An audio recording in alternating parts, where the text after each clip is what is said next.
అమెరికాలో ఉండే మిత్రులు వింటున్నారా? డొనాల్డ్ ట్రంప్ గారు ఒక తుఫాను లాగా, అసలు మీకు ఎలా ఉందంటే ఈయన వేవ్ చూడండి, 91 కేసులండి. ఇందులో ఫ్రాడ్ అన్నారు, చీటింగ్ అన్నారు, కరప్షన్ అన్నారు, మీకు ఎంతోమందికి లంచాలు ఇచ్చాడు, ఇతను ఒక లంచగొడ్డి నాయకుడు, ఒక అమెరికా అధ్యక్షుడిని, ఇన్ని రకాల 91 కేసెస్ అంటే ఇదే మామూలు విషయం కాదు. అలాంటి ఒక వ్యక్తికి ఇవాళ ప్రజలు బ్రహ్మరథం పడుతున్నారండి. అంటే ఎక్కడ చూసినా కూడా డొనాల్డ్ ట్రంపే అమెరికా అధ్యక్షుడు అన్నట్టుగా నినాదాలు. ఇదే అర్థం కావడం లేదు. ఎందుకంటే మీకు ఇంకొక ప్రెసిడెన్షియల్ క్యాండిడేట్ మీకు నిక్కీ హేలీ, ఈవిడ న్యూ హ్యాంప్షైర్లో డొనాల్డ్ ట్రంప్ వద్ద ఓడిపోయింది. అంటే ఆ పోటీలో ఈవిడ ఓడిపోయింది.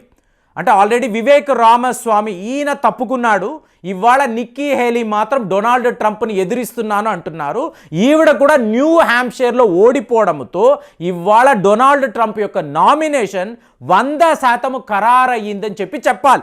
చిన్నపాటి ఛాన్స్ మీకు నిక్కీ హేలీకి ఉంది. ఇలాగా భారత సంతతికి చెందిన ఇద్దరు క్యాండిడేట్స్ వీళ్ళు ఆల్మోస్ట్ ఓడిపోయారని చెప్పాలి. అంటే అమెరికన్స్ ఒక భారతీయుడిని లేదా ఒక భారత మహిళను మా దేశానికి ప్రెసిడెంట్గా చూడాలి అని చెప్పి అనుకుంటున్నారా, అనుకోవడం లేదా అంటే, ఎందుకంటే ఇప్పుడు జో బైడెన్ గారు ఆల్రెడీ సీన్లో ఉన్నాడు. సో మళ్ళీ మీకేమైంది, Joe Biden versus Donald Trump అనేదే ఇవాళ అమెరికా ఎలక్షన్స్ యొక్క నామినేషన్స్. అంటే వీళ్ళ ఇద్దరిలోనే ఎవరో ఒకడు అమెరికాకు అధ్యక్షుడుగా ఎన్నికవుతారు అనేది ఆల్మోస్ట్ సర్టెన్ అయిపోయింది. కానీ ఇది ఎలా జరిగింది, ఈ మిరాకిల్ ఎలా జరిగింది? డొనాల్డ్ ట్రంప్ని ఇంతలాగా వీళ్ళు ఇప్పుడు ఇది ఎలా కంపేర్ చేస్తున్నారంటే, పాకిస్తాన్ యొక్క ప్రధానమంత్రి ఇమ్రాన్ ఖాన్ తోషాఖానా అనబడే కేసులో ఇతన్ని ఇరికించి, అంటే తోషాఖానాలో ఉండే గిఫ్ట్లనంతా, ఇప్పుడు ఒక ప్రధానమంత్రి ఇంకొక దేశానికి వెళతాడు, ఆ దేశం వాళ్ళు ఇతనికి కొన్ని గిఫ్ట్స్ ఇస్తారు, కాస్ట్లీ వాచ్ ఇస్తారు, విగ్రహాలు ఇస్తారు, పుస్తకాలు ఇస్తారు, ఇంకా ఇలా ఎన్నెన్నో ఇస్తారు. వీటిని మీరు ఏం చెయ్యాలి, గవర్నమెంట్కి సంబంధించిన ఒక చిన్నపాటి మ్యూజియం ఉంటుంది, అందులో తీసుకువెళ్ళి పెట్టాలి. దీన్నే తోషాఖానా అంటారు. అక్కడ ఉన్న గిఫ్ట్లనంతా ఇమ్రాన్ ఖాన్ తన మిత్రులకు అమ్మేశాడు, అంటే ప్రభుత్వ ఖజానాకు గండి కొట్టాడు అని చెప్పి ఇతని మీద కేసులు పెట్టారు. కానీ ఇతను ఏమన్నాడు, అమెరికా వల్లే, అమెరికా నా మీద పగబట్టింది, భారత్ నా మీద పగబట్టింది, కాబట్టే వీళ్ళు ఇలాంటి ఒక విచ్ హంటింగ్ నా మీద చేస్తున్నారు అని ఇమ్రాన్ ఖాన్ మాట్లాడాడు. సో ఒక్క ఫోన్ కాల్, జో బైడెన్ చేసిన ఒక్క ఫోన్ కాల్ ఇమ్రాన్ ఖాన్ యొక్క పదవి ఊడింది. ఇవాళ ఇతను జైల్లో ఉన్నాడు. అతని సింబల్ అయిన బ్యాట్ని కూడా ఎలక్షన్ కమిషన్ తీసివేసింది. సో ఇతను ఎలక్షన్స్లో పోటీ చేయలేడు. ఇది పాకిస్తాన్లో పరిస్థితి.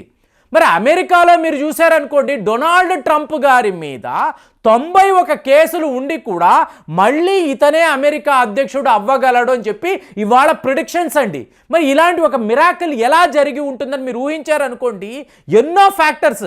మోర్ ఓవర్ మీరు గమనించాలి ఫ్రెండ్స్, డొనాల్డ్ ట్రంప్ మాట్లాడుతున్న విధానం, అంటే ఒక హాలీవుడ్ డైరెక్టర్, ఒక డైలాగ్ రైటర్, వీళ్ళు బాస్ నువ్వు ఇక మీదట ఇలాగే మాట్లాడాలి, ఎలక్షన్ క్యాంపెయిన్కి వెళుతున్నప్పుడు నీ యొక్క తీరుతెన్నులు ఇలాగే ఉండాలి, స్వచ్ఛంగా ఉండాలి, ఒక పొలిటీషియన్ లాగా కాదు అని చెప్పి ఇతనికి వీళ్ళు ట్రైనింగ్ ఇచ్చారు.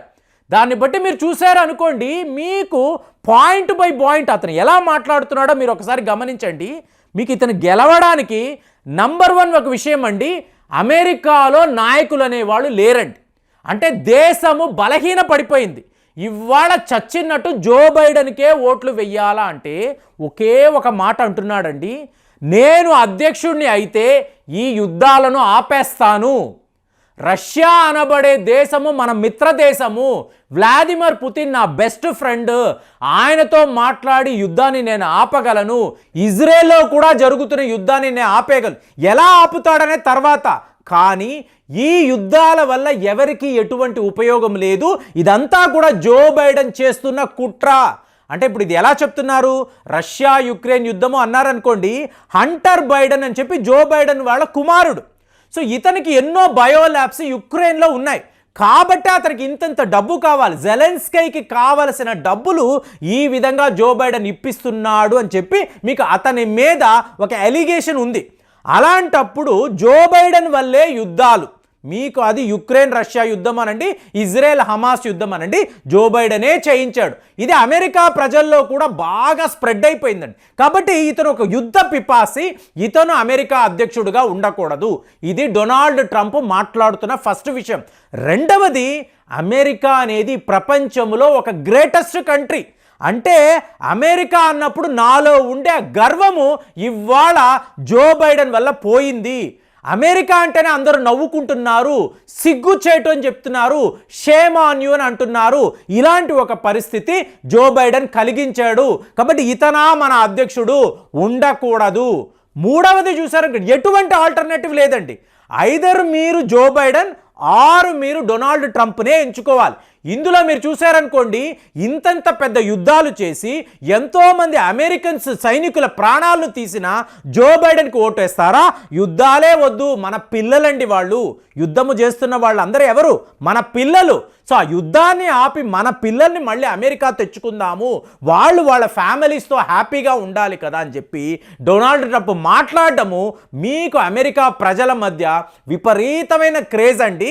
మీకు జో బైడెన్లో లేని ఒక కరిస్మా మనము ఇక్కడ డొనాల్డ్ ట్రంప్లో చాలా చాలా క్లియర్గా చూడొచ్చు.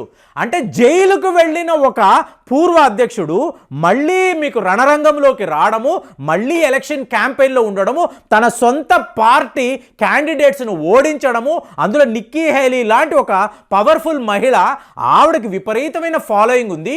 ఆవిడని న్యూ హ్యాంప్షైర్లో ఓడించి మళ్ళీ డొనాల్డ్ ట్రంప్ అమెరికా అధ్యక్షుడు అవ్వడానికి ప్రయత్నాలు చేస్తున్నాడంటే ఒక వ్యక్తి యొక్క డిటర్మినేషన్ చూడండి. సాధించాలి అన్న తపన. చూడడానికి ఒక జోకర్లా ఉంటాడు, మాట్లాడుతున్నప్పుడు తిక్కగా మాట్లాడుతున్నాడే అనుకుంటారు. కానీ అమెరికన్స్ వరకు ఇవాళ చూశారనుకోండి, జో బైడెన్ కన్నా డొనాల్డ్ ట్రంప్ 100% బెటర్ కదా, ఇతన్ని ఎంచుకుంటే మళ్ళీ మన పూర్వ వైభవం అనేది అమెరికాకు వస్తుందేమో, ఇతన్నే ఎంచుకుందాం అనే విధంగా ఇవాళ అమెరికా ప్రజలంతా మాట్లాడుతున్నారు. మరి అమెరికాలో ఉండే మిత్రులు మీకు ఎలాంటి ఇన్ఫర్మేషన్ ఉంది? మీరు ఒకవేళ ఓటు వేయాలంటే జో బైడెన్కి వేస్తారా, డొనాల్డ్ ట్రంప్కి వేస్తారా? డొనాల్డ్ ట్రంప్ ఉంటే ఈ యుద్ధాలు ఉండవు, రష్యాతో మళ్ళీ నేను ఫ్రెండ్షిప్ కొనసాగిస్తానని చెప్పి అతను మాట్లాడుతున్నాడు. ఇది కరెక్ట్ అయిన పాలసీ అంటారా, కాదు అని అంటారా? అలాగే మీరు రేటింగ్లో చూసినా కూడా చూడండి, డొనాల్డ్ ట్రంప్కి 48% అంటే జో బైడెన్కి ఓన్లీ 41% మాత్రమే మీకు అక్కడ సపోర్ట్ అనేది ఉందండి. అలాంటప్పుడు ప్రజలలో కూడా మీకు ఎలైట్ వర్గంలో కూడా డొనాల్డ్ ట్రంప్ అనబడే ఈ వ్యక్తికే వీళ్ళు తమ సపోర్ట్ని తెలియజేస్తున్నారు. అంటే మీకు చాలా మార్జినల్గా అనిపించవచ్చు 48%, 41%. కానీ మీకు ఇంకా నవంబర్ వరకు టైం ఉంది కదా, నవంబర్ 5th కదా మీకు అమెరికాలో ఎలక్షన్స్.